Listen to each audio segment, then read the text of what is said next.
गुरु रू प्यारी साध संगत जी, प्रोफैसर पूरन सिंह जी की एक अमोलक रचना है एक जापानी नायका दी जीवन कथा। इसनू सुन के साढ़े अंदर भी उत्साह जागेगा कि जो गुरु महाराज अपना वचन सानू गुरु ग्रंथ साहब जी महाराज दे गए हैं, या कलगीधर पातशाह जो अपनी निशानियां सानू दे गए हैं, पंज ककार अपने हुक्मनामे इत्यादि, किवें असी इन्हां निशानियां दे सहारे अपना पूरा जीवन उसकी याद विच गुजार सकते हैं ते सारी उम्र उस प्यार की लगातार तीव्रता विच जी सकते हैं। आओ प्यार नाल सरवण करन दी कोशिश करिए जी। एक जापानी नायका दी जीवन कथा। हर एक देश विच अपने अपने तर्ज दियां चंगियाइयां ते बुराइयां हुंदियां हन।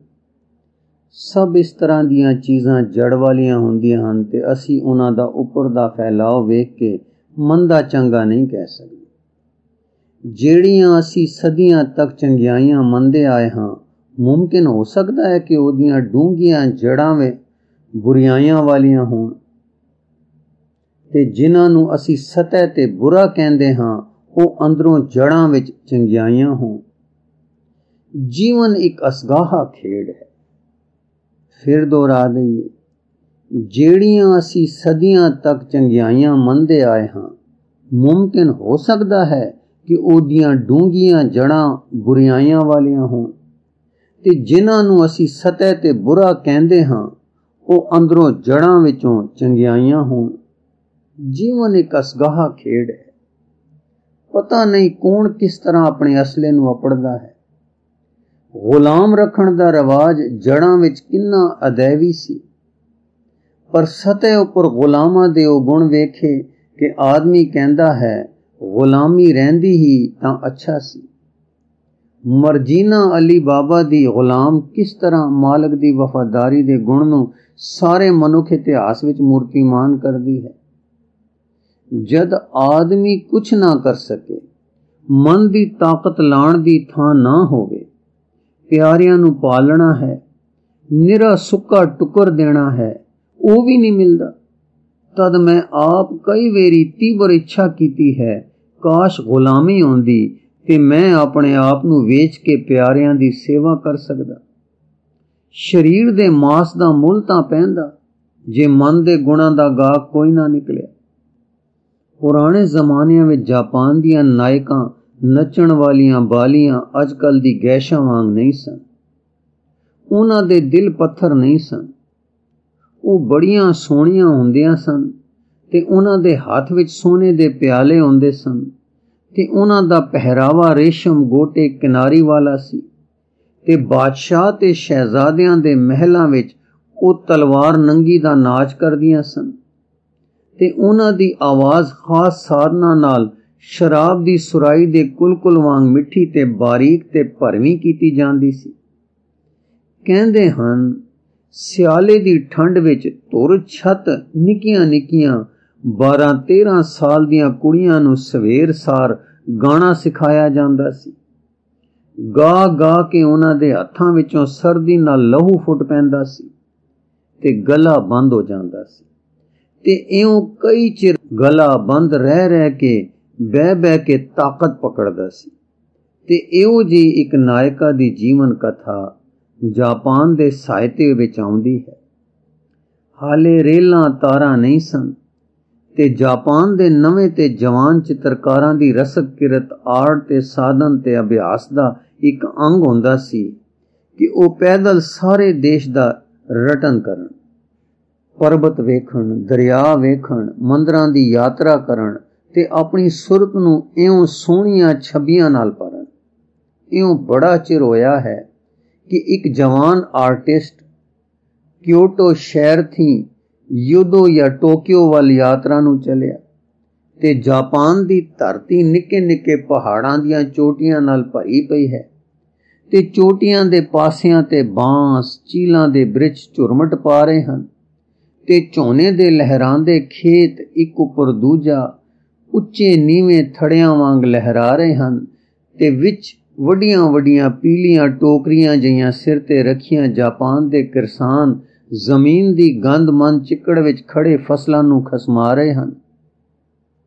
ਪਰਬਤਾਂ ਦੇ ਸਿਰੇ ਉੱਪਰ ਜਾਂ ਕੁੱਖਾਂ ਵਿੱਚ ਘਾਹ ਦੇ ਛੱਤਾਂ ਵਾਲੇ ਕਿਰਸਾਨਾਂ ਦੇ ਘਰ ਤੇ ਗਰਾਂ ਵਸ ਰਹੇ ਹਨ। ਸੋਹਣੀਆਂ ਥਾਵਾਂ ਤੇ ਇਕਾਂਤਾਂ ਵਿੱਚ ਮੰਦਰ ਬਣੇ ਹਨ। ਹਰ ਥਾਂ ਬੁੱਧ ਦੇ ਬੁੱਤ ਮੰਦ-ਮੰਦ ਹੱਸ ਰਹੇ ਹਨ ਤੇ ਅਸੀਸਾਂ ਦੇ ਰਹੇ ਹਨ। ਤਾਂ ਵੀ ਜਦ ਸਾਡਾ ਨਵਾਂ ਗੱਭਰੂ ਚਿੱਤਰਕਾਰ ਯਾਤਰੇ ਚੜਿਆ ਤੇ ਹੁਣ ਵੀ ਉਸੇ ਤਰ੍ਹਾਂ ਮੁਲਕ ਦੀ ਕਾਇਆ ਤੇ ਨਕਸ਼ਾ ਤੇ ਰੰਗ ਉਹੀ ਹੈ। ਇਹ ਨੌਜਵਾਨ ਸੁੱਖ ਦਾ ਗੋਲਾ ਨਹੀਂ ਸੀ। ਇਸਨੇ ਸਰੀਰ ਨੂੰ ਕਮਾਇਆ ਹੋਇਆ ਸੀ ਤੇ ਦੁੱਖ ਸਹਾਰਨ ਦਾ ਆਦੀ ਸੀ। ਪਰ ਭਾਵੇਂ ਉਹ ਬੜਾ ਚਾਲੜ ਸੀ, ਭਾਵੇਂ ਬੜੀ ਤਤਿਖਿਆ ਵਾਲਾ ਯਾਤਰੂ ਸੀ, ਫਿਰ ਵੀ ਕਦੀ ਕਦਾਈ ਕੋਈ ਅੱਗੇ ਨਾ ਡਿੱਠੀ ਓੜਕ ਇਹੋ ਜਿਹੇ ਸਫ਼ਰਾਂ ਵਿੱਚ ਆਣ ਬਣੀ ਹੈ। ਸੂਰਜ ਡੁੱਬ ਗਿਆ ਹੈ ਤੇ ਸਾਡਾ ਨੌਜਵਾਨ ਇੱਕ ਪਹਾੜੀ ਦੀ ਚੋਟੀ ਉੱਪਰ ਚੜ੍ਹਦਾ ਹੈ ਤੇ ਹਨੇਰਾ ਪੈ ਚੁੱਕਾ ਹੈ ਤੇ ਜੰਗਲ ਵਿੱਚ ਉਸ ਨੂੰ ਰਾਹ ਭੁੱਲ ਗਿਆ ਹੈ। ਜਾਂਦਿਆਂ ਜਾਂਦਿਆਂ ਰਾਤ ਵੇਲੇ ਇੱਕ ਨਦੀ ਮਿਲੀ, ਪਰ ਉਹ ਇੰਨੀ ਤੇਜ਼ ਸੀ ਕਿ ਉਸ ਦੇ ਪਾਰ ਜਾ ਨਹੀਂ ਸੀ ਸਕਦਾ। ਮੁੜ ਬਿਨਾਂ ਕਿਸੇ ਰਾਹ ਦੇ ਬੂਟੇ ਬੂਟਿਆਂ ਦੀਆਂ ਜੜਾਂ ਪੱਤੇ ਫੜਦਾ ਇੱਕ ਪਹਾੜ ਦੀ ਚੋਟੀ ਤੇ ਚੜਿਆ। ਸ਼ਾਇਦ ਕੋਈ ਦੀਵਾ ਦਿਸੇ, ਕੋਈ ਸੇਧ ਲੱਭੇ। ਚੰਨ ਨਹੀਂ ਸੀ ਤੇ ਚੀਲਾਂ ਦੇ ਬਿਰਛਾਂ ਨੇ ਹੋਰ ਵੀ ਹਨੇਰਾ ਕਾਲਾ ਕਰ ਦਿੱਤਾ ਸੀ। ਹਾਰ ਕੇ ਬਿਰਛਾਂ ਦੇ ਹੇਠ ਰਾਤ ਗੁਜ਼ਾਰਨ ਦੀ ਕੀਤੀ। ਬੈਠਾ ਹੀ ਸੀ ਕਿ ਦੂਰ ਇੱਕ ਮੱਧਮ ਜਿਹੀ ਪੀਲੀ ਜਿਹੀ ਰੋਸ਼ਨੀ ਦਿਸੀ। ਸਮਝਿਆ ਸ਼ਾਇਦ ਕਿਸੇ ਕਿਰਸਾਨ ਦਾ ਘਰ ਹੈ ਤੇ ਉੱਥੇ ਦੀਵਾ ਬਲ ਰਿਹਾ ਹੈ। ਹਿੰਮਤ ਕਰਕੇ ਉਸ ਦੀ ਸੇਧ ਤੇ ਗਿਆ। ਅੱਧੀ ਰਾਤ ਦੇ ਨੇੜੇ ਸਮਾਂ ਅਪੜ ਪਿਆ ਹੋਇਆ ਸੀ ਕਿ ਉਹ ਉਸ ਕੱਖਾਂ ਦੀ ਝੁੱਗੀ ਦੇ ਦਰਵਾਜ਼ੇ ਤੇ ਪਹੁੰਚਾ। ਵੱਡੇ ਦਰਵਾਜ਼ੇ ਜਿਹੜੇ ਪਹਾੜ ਦੀ ਚੋਟੀ ਤੇ ਤੇਜ਼ ਤੂਫਾਨੀ ਹਵਾਵਾਂ ਨੂੰ ਰੋਕਣ ਲਈ ਹੁੰਦੇ ਹਨ, ਬੰਦ ਸਨ ਤੇ ਚੀਤਾਂ ਵਿੱਚੋਂ ਅੰਦਰੋਂ ਬਲਦੇ ਦੀਵੇ ਦੀ ਪੀਲੀ ਰੋਸ਼ਨੀ ਚੱਲ ਰਹੀ ਸੀ। ਬੂਹਾ ਕਈ ਵੇਰ ਖੜਕਾਇਆ, ਅੰਦਰੋਂ ਕੋਈ ਸੁਰ-ਸਰ ਨਹੀਂ ਆਈ। ਕਈ ਵੇਰੀ ਮੁੜ ਜ਼ੋਰ ਨਾਲ ਖੜਕਾਉਣ ਤੇ ਅੰਦਰੋਂ ਇੱਕ ਕੋਮਲ ਸੁਰ ਦੀ ਤੀਵੀਂ ਦੀ ਆਵਾਜ਼ ਆਈ, ਜਿਹੜੀ ਪੁੱਛਦੀ ਹੈ ਕਿ ਖੜਕਾਉਣ ਵਾਲੇ ਨੂੰ ਕੀ ਲੋੜ ਹੈ। ਨੌਜਵਾਨ ਚਿੱਤਰਕਾਰ ਭਜਕ ਰਹਿ ਗਿਆ। ਆਵਾਜ਼ ਬੜੀ ਮਧੁਰ ਸੀ, ਇੰਨੀ ਮਧੁਰ ਬਿਨਾਂ ਸਿਖਾਏ ਦੇ ਹੋ ਨਹੀਂ ਸਕਦੀ, ਤੇ ਬੋਲੀ ਵੀ ਪੇਂਡੂ ਨਹੀਂ ਸੀ। ਨਿਹਾਇਤ ਸ਼ਾਇਸਤਾ ਦਾਰੁਲ ਖਲਾਫੇ ਦੀ ਰਈਸੀ ਬੋਲੀ ਸੀ। ਮੈਂ ਹਾਂ ਇੱਕ ਵਿਦਿਆਰਥੀ, ਪਰਬਤਾਂ ਵਿੱਚ ਰਸਤਾ ਭੁੱਲ ਬੈਠਾ ਹਾਂ ਤੇ ਜੇ ਹੋ ਸਕੇ ਤਦ ਰਾਤ ਦਾ ਬਸੇਰਾ ਤੇ ਪਿੱਛਾ ਮੰਗਦਾ ਹਾਂ, ਤੇ ਜੇ ਨਾ ਮਿਲ ਸਕੇ ਤੇ ਕਿਸੇ ਨਜ਼ਦੀਕੀ ਪਿੰਡ ਦਾ ਰਾਹ ਦੱਸਿਆ ਜਾਵੇ। ਅੰਦਰ ਥੀ ਆਵਾਜ਼ ਆਈ, ਪਰ ਇਧਰ ਤਾਂ ਕਿਸੇ ਪਿੰਡ ਦਾ ਰਾਹ ਹੀ ਨਹੀਂ। ਆਪ ਕਿਸ ਤਰ੍ਹਾਂ ਭੁੱਲ ਗਏ? ਉਸਨੇ ਕਿਹਾ, ਮੈਂ ਤਾਂ ਵਾਕਿਫ ਨਹੀਂ। ਮੈਂ ਜਾਤਾ ਪੈਂਡਾ ਥੋੜਾ ਹੋਊ ਜੇ ਇਸ ਪਰਬਤ ਥੀ ਦੂਜੇ ਪਰਬਤ ਨੂੰ ਸਿੱਧਾ ਲੈ ਲਵਾਂ, ਪਰ ਇਸ ਯਤਨ ਵਿੱਚ ਮੇਰਾ ਪੈਂਡਾ ਲੰਮਾ ਤੇ ਨਾਮੁਮਕਿਨ ਹੋ ਗਿਆ ਹੈ। ਤੀਵੀਂ, ਪਰ ਆਪ ਜਿਸ ਸੇਦੇ ਆਏ ਹੋ ਉਸ ਸੇਦੇ ਥੇ ਅਪੜ ਹੀ ਨਹੀਂ ਸੀ ਸਕਦੇ। ਨੌਜਵਾਨ, ਠੀਕ ਹੈ, ਪਰ ਸੇਧਾਂ ਸਾਰੀਆਂ ਇਸ ਹਨੇਰੇ ਵਿੱਚ ਮਿਸ ਗਈਆਂ। ਉਸ ਨਦੀ ਤੇ ਅਪੜਿਆ ਤੇ ਪਾਰ ਲੰਘ ਹੀ ਨਹੀਂ ਸੀ ਸਕਦਾ, ਸੋ ਮਜਬੂਰਨ ਇਸ ਪਰਬਤ ਤੇ ਚੜਿਆ ਤੇ ਪੂਰਬ ਦਾ ਪੱਛਮ ਤੇ ਪੱਛਮ ਦਾ ਉੱਤਰ ਭੌਂਦਾ ਫਿਰਦਾ ਹਾਂ।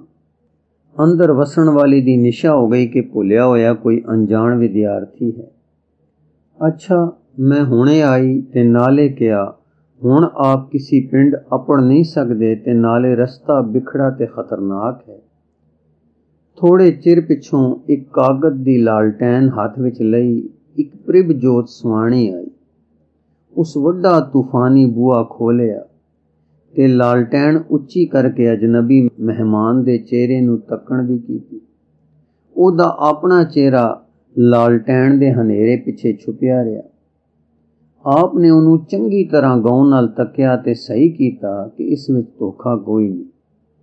ਅੱਛਾ, ਜ਼ਰਾ ਠਹਿਰੋ, ਮੈਂ ਹੁਣੇ ਹੀ ਹੱਥ ਪੈਰ ਧੋਣ ਲਈ ਜਲ ਲਿਆਉਂਦੀ ਹਾਂ, ਉਸ ਕਿਹਾ ਤੇ ਅੰਦਰ ਚਲੀ ਗਈ।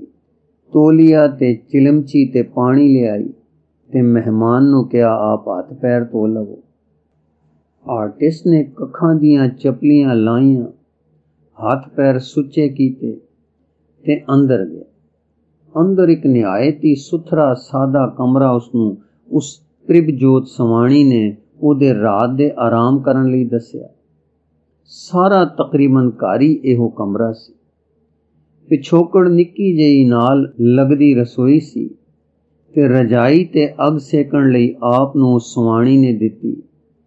ਜਦ ਉਹ ਇਹ ਆਓ ਭਗਤ ਕਰ ਰਹੀ ਸੀ, ਇਸ ਨੌਜਵਾਨ ਨੂੰ ਉਹ ਚੰਗੀ ਤਰ੍ਹਾਂ ਵੇਖਣ ਦਾ ਅਵਸਰ ਮਿਲਿਆ। ਇਹਦੇ ਨੈਣ ਉਹਦੇ ਵਿੱਚ ਗੱਡੇ ਰਹੇ। ਕੀ ਵੇਖਦਾ ਹੈ ਕਿ ਉਹਦੀ ਮੇਜ਼ਬਾਨ ਇੱਕ ਅਤੀ ਸੋਹਣੀ ਪਰੀ ਨਕਸ਼ ਸਵਾਣੀ ਹੈ ਤੇ ਉਹਦੀ ਚਾਲ ਬੈਠਕ ਉਠਕ ਬੜੀ ਨਾਜ਼ੁਕ ਤੇ ਦਿਲ ਲੁਭਾਉਣ ਵਾਲੀ ਹੈ। ਉਹਦੀ ਉਮਰ ਉਸ ਕੋਲੋਂ ਸ਼ਾਇਦ ਹੀ 3 ਜਾਂ 4 ਸਾਲ ਵੱਡੀ ਹੋਵੇ, ਪਰ ਉਹ ਬੜੀ ਜਵਾਨ ਤੇ ਜਵਾਨੀ ਦੇ ਪੂਰੇ ਜੋਬਨਾਂ ਵਿੱਚ ਹੈ।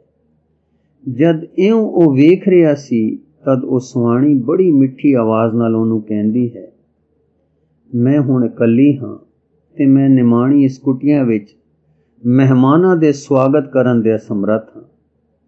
ਪਰ ਅੱਜ ਰਾਤੀ ਮੈਨੂੰ ਨਿਸ਼ਚਾ ਹੋ ਗਿਆ ਹੈ ਕਿ ਆਪ ਲਈ ਇੱਥੋਂ ਕਿਧਰੇ ਉੱਪਰ ਜਾਣਾ ਖਤਰਨਾਕ ਹੈ। ਇਸ ਪਾਸੇ ਕਈ ਕਿਰਸਾਨ ਰਹਿੰਦੇ ਹਨ, ਪਰ ਇਸ ਵਕਤ ਆਪ ਉਹਨਾਂ ਪਾਸ ਅਪੜ ਨਹੀਂ ਸਕਦੇ। ਨਾ ਆਪ ਨੂੰ ਬਿਨਾਂ ਰਾਹ ਦੱਸਣ ਵਾਲੇ ਦੀ ਮਦਦ ਦੇ ਰਸਤਾ ਹੀ ਲੱਭ ਸਕਦਾ ਹੈ। ਸੋ ਇਸ ਕਰਕੇ ਮੈਂ ਆਪ ਨੂੰ ਸਵਾਗਤ ਕੀਤਾ ਹੈ। ਆਪ ਨੂੰ ਆਰਾਮ ਤਾਂ ਪੂਰਾ ਇੱਥੇ ਮਿਲ ਨਹੀਂ ਸਕਦਾ, ਪਰ ਮੈਂ ਆਪ ਨੂੰ ਇੱਕ ਬਿਸਤਰਾ ਦੇ ਸਕਦੀ ਹਾਂ ਤੇ ਆਪ ਮੇਰੀ ਜਾਚੇ ਭੁੱਖੇ ਵੀ ਹੋ, ਸੋ ਇਹ ਲਵੋ ਨਬਾਤਾਤੀ ਬੁੱਧ ਭਿੱਖਿਆ ਦਾ ਭਖਣ ਥੋੜਾ ਜਿਹਾ ਹੈ। ਸ਼ਾਇਦ ਆਪ ਦਾ ਗੁਜ਼ਾਰਾ ਰਾਤ ਲਈ ਮਾੜਾ ਮੋਟਾ ਹੋ ਜਾਏ, ਪਰ ਆਪ ਅੱਜ ਰਾਤ ਇੱਥੇ ਹਰ ਤਰ੍ਹਾਂ ਜੀ ਆਏ ਹੋ। ਯਾਤਰੂ ਭੁੱਖਾ ਸੀ। ਸਵਾਣੀ ਨੇ ਝਟਪਟ ਚੁੱਪਚਾਪ ਆਲੂ ਕਚਾਲੂ ਸਾਗ ਆਦਿ ਭੁੰਨ ਭੰਨ ਕੇ ਤੇ ਇੱਕ ਪਿਆਲਾ ਉਬਲੇ ਚਾਵਲਾਂ ਦਾ ਆਪਦੇ ਅੱਗੇ ਧਰਿਆ ਤੇ ਨਿਮਾਣੀ ਰੋਟੀ ਦੀਆਂ ਬੜੀਆਂ ਮਾਫੀਆਂ ਮੰਗੀਆਂ, ਪਰ ਫਿਰ ਉਹ ਕੁਛ ਨਾ ਬੋਲੀ। ਤੇ ਜਿੰਨਾ ਚਿਰ ਉਹ ਰੋਟੀ ਖਾਂਦਾ ਰਿਹਾ, ਉਸਦੇ ਦਿਲ ਵਿੱਚ ਖੋਹ ਪੈਂਦੀ ਸੀ ਕਿ ਹਾਏ, ਇਹ ਸਵਾਣੀ ਇੰਨੀ ਚੁੱਪ ਤੇ ਉਦਾਸ ਕਿਉਂ ਹੈ। ਤੇ ਜਦ ਉਸ ਕੋਈ ਗੱਲ ਪੁੱਛੀ ਇਸ ਕਰਕੇ ਕਿ ਗੱਲਬਾਤ ਆਰੰਭ ਹੋਵੇ, ਸਵਾਣੀ ਜਾਂ ਜ਼ਰਾ ਕੋ ਹੱਸ ਛੱਡਦੀ ਜਾਂ ਸਿਰ ਨੀਵਾਂ ਪਾ ਕੇ ਹਾਂ ਨਾ ਕਰ ਦਿੰਦੀ ਸੀ। ਫਿਰ ਉਹ ਵੀ ਚੁੱਪ ਹੋ ਗਿਆ ਤੇ ਇਤਨੇ ਚਿਰ ਵਿੱਚ ਤੱਕ ਲੀਤਾ ਸੀ ਕਿ ਉਹ ਛੋਟਾ ਘਰ ਬਿਲਕੁਲ ਬੇਦਾਗ ਸਫਾ ਸੀ ਤੇ ਉਹਦੇ ਬਰਤਨ ਜਿਵੇਂ ਹੁਣੇ ਬਣੇ ਹਨ। ਗੁਰੂ ਰੂ ਪਿਆਰੀ ਸਾਧ ਸੰਗਤ ਜੀ, ਇਸ ਲਿਖਤ ਦਾ ਅਗਲਾ ਹਿੱਸਾ ਆਪ ਜੀ ਨੂੰ ਅੱਗੇ ਪੜ੍ਹ ਕੇ ਸਰਵਣ ਕਰਾਉਣ ਦੀ ਕੋਸ਼ਿਸ਼ ਕਰਾਂਗੇ ਜੀ। ਵਾਹਿਗੁਰੂ ਜੀ ਕਾ ਖਾਲਸਾ, ਵਾਹਿਗੁਰੂ ਜੀ ਕੀ ਫਤਿਹ।